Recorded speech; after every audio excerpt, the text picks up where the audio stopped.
Hey everyone, my name is Vish. I work at FAIR in London, and this talk is about building a large-scale uh, scene text recognition system at Facebook that it handles more than like a billion images per day on over about 100 different languages. So I will talk about the challenges that we encountered as well as the lessons learned in the process. Um, but before that, what does scene text recognition mean? It's like OCR, but not quite. Our goal basically is to extract text that is overlaid on images, or it could be part of a natural image itself. And why do we need this? Because a lot of content these days, especially on social media platforms, gets spread as text on images. And being able to understand them allows us to improve things like have, say, like better photo search, or improve the experience of screen readers for like the visually impaired, and even identify any policy violating content that might be propagating as text on images. So when we build a system like this, there are a few major challenges that we would encounter. Specifically, you want your object detector to be highly accurate. So if your downstream application is image classification, right? And if your object detector um, is shoddy, then, and if it just gives you like half an image of a bulldog, then the image classifier still can categorize that as a bulldog. But we can't quite say the same thing in the case of text because it changes the meaning entirely. In addition to that, text on images come in various sizes, fonts, orientations, and so on. And if you hope to build a global system, it has to handle a large number of languages. And if it's an online system, it has to be highly efficient as well. So our architecture of the model looks like this. So essentially, we have a two-step approach. First, we have a text detection system that takes the image and it identifies the locations on the image where the individual words are actually present. And then it takes each such word crop and it feeds that into a second model called the text recognition model, and that does the actual transcription of the words. So the text detection basically uses this model called the faster RCNN, and this works by having a convolutional neural network. It extracts the features, and on top of that feature map, it applies a sliding window where at each location on the feature map, you basically try to create these things called anchor boxes. These are boxes with different aspect ratios and sizes, and you try to predict the probability of there being a word or an object for that matter at each of these points. And then you rank them. And we care about efficiency from the beginning, and object detectors are typically super expensive. So one first step that we took in this direction was to replace the default ResNet convolutional feature extractor with a much more optimal ShuffleNet extractor that's been built mainly for like mobile devices, and it uses these things called the depthwise convolution that only works on a subset of the input channels from the previous layer. So this is good so far, but all object detectors that have been built classically, they only give out horizontal boxes in the image, and text appear on images in various orientations. So this is not, it's not going to work entirely for us. So we improved upon this architecture by modifying the anchor boxes to also output various orientations at different quantized angles. And with that approach, it's been able to work well for us. So that's the object detector. In addition to that, after we have the word crops, we basically want to get the text. And we want to do this in like a large number of languages as well. So the model to do this is as follows. So you basically have the word crop from the text detector, and then you feed that to a convolutional network again, and you get a like feature map again. And you actually resize the input crop such that the output of this feature map, its height gets squished down to 1. And the width over here, that's the number 16 over here, that corresponds to the width of the word really. And this feature map then gets fed into a recognition head that takes these 512 channels and it creates like a probability distribution at each time step over all the alphabets that you have in the language that you actually care about. So if you are building a text recognition system to just identify and recognize the lowercase English alphabets, then this is going to be, it's going to be 26 over there. And then it gets fed into a decoder. And in our case, the decoder is actually a connectionist temporal classification loss. And what that does is, it solves an alignment problem. So say you want to recognize the word hello. It has 5 characters. And the previous slide, we saw that the width of this feature map is going to be 16. Now, there are multiple ways in which you could get the word hello by aligning these 16 different spatial locations. The job of the connectionist temporal classification loss is to basically compute all these paths by using dynamic programming, add up the probabilities, and then do the backpropagation quite efficiently. And during inference time, we just use a greedy decoder or a beam switch decoder. Now, how do we scale this to a large number of languages? Well, the naive way to do that would be to simply have a different model for text recognition for each language that you care about, but it's obviously not scalable. And you could do something like this, where you have a shared feature extractor and you have a different head for each of the languages. And that would be the most obvious thing to do.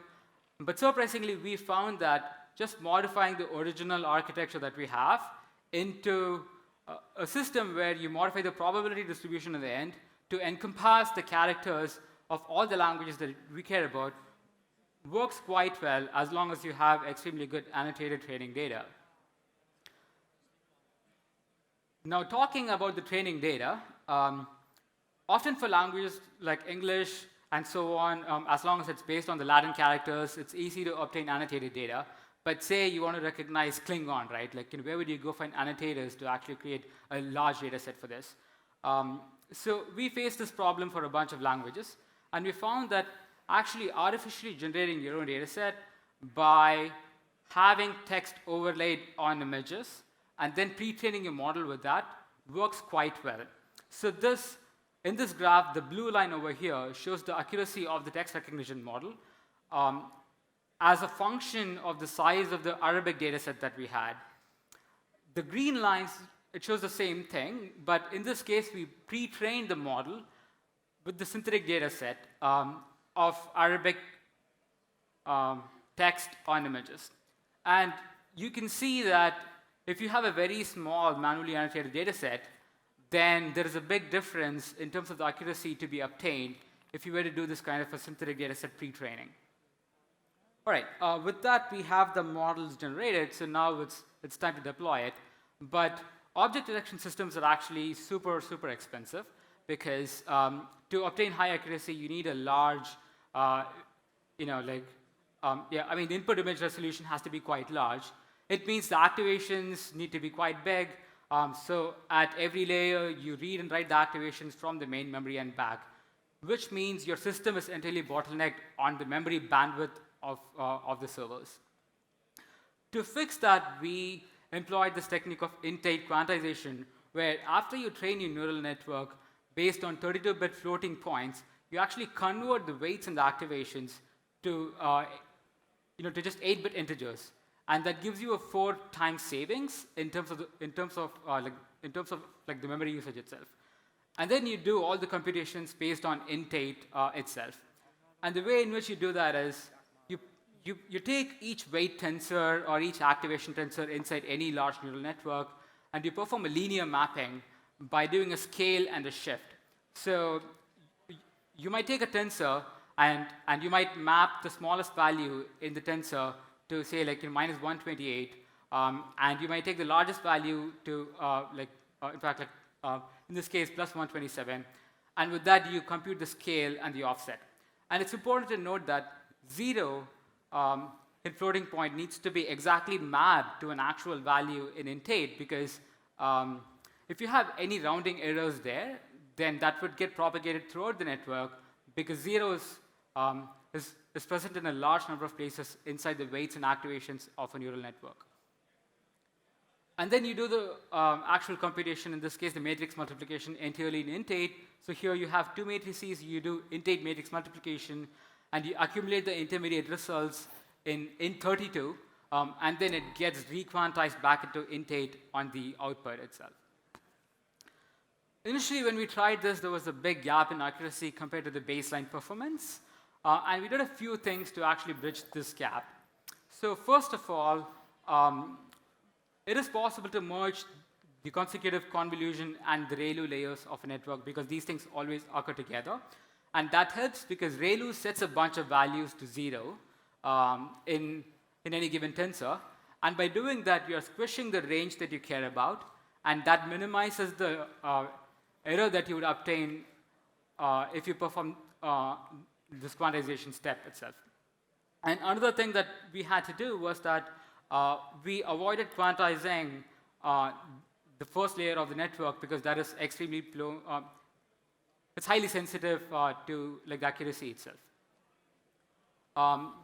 In addition to that, yes, all of this saved like the memory bandwidth, but in order to get further CPU speedups, we had to perform this step called as outlier-aware quantization, where you actually accumulate the intermediate int8 multiplication results in 16 bits as opposed to 32 bits.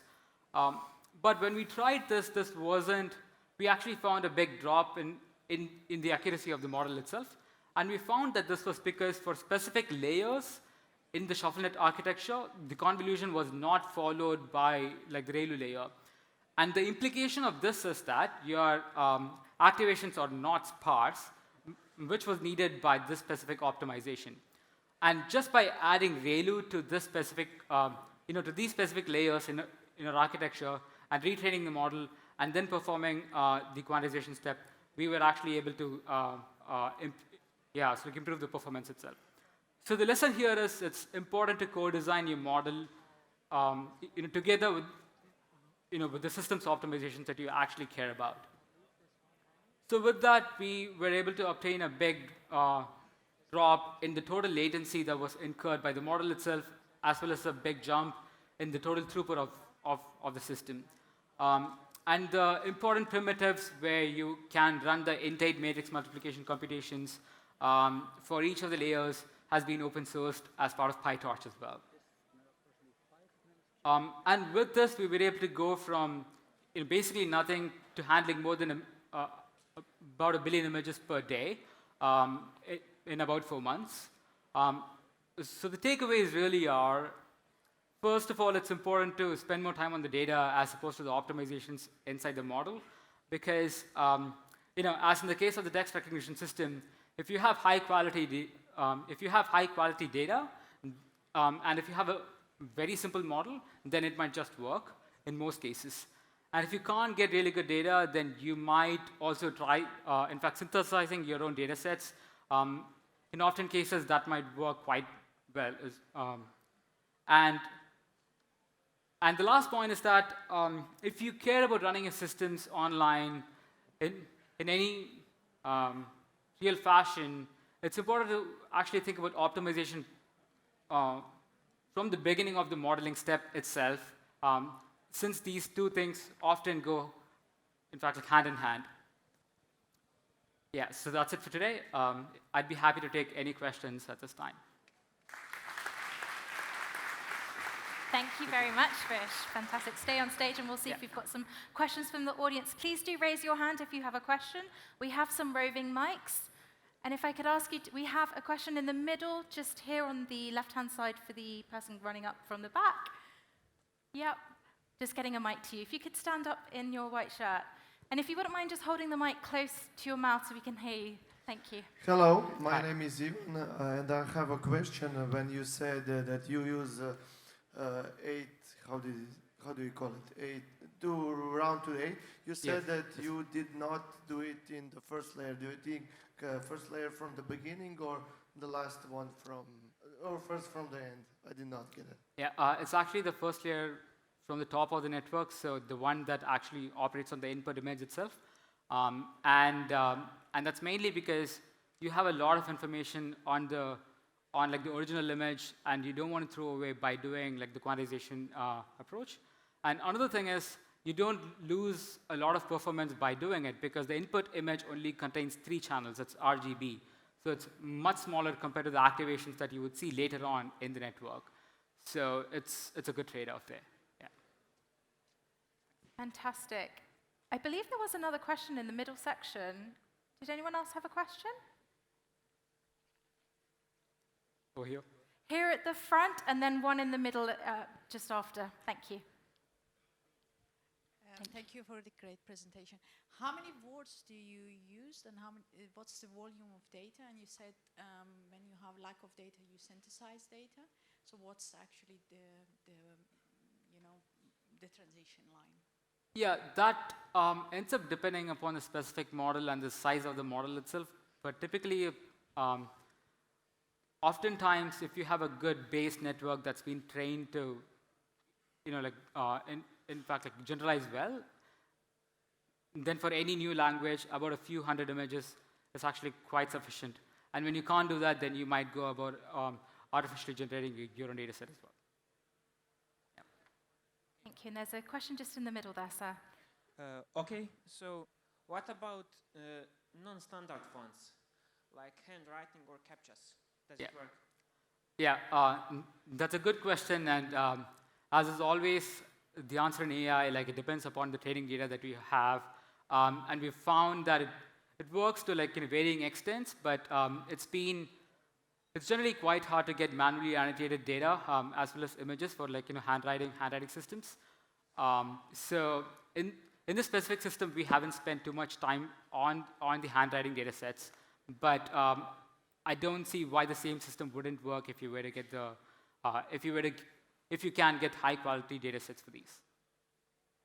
Fantastic. Any more questions from our fabulous audience? No? Well, with that, thank you, Vish, so much. I appreciate that. Yeah. Let's give Vish a wonderful round of applause. Thank you very much.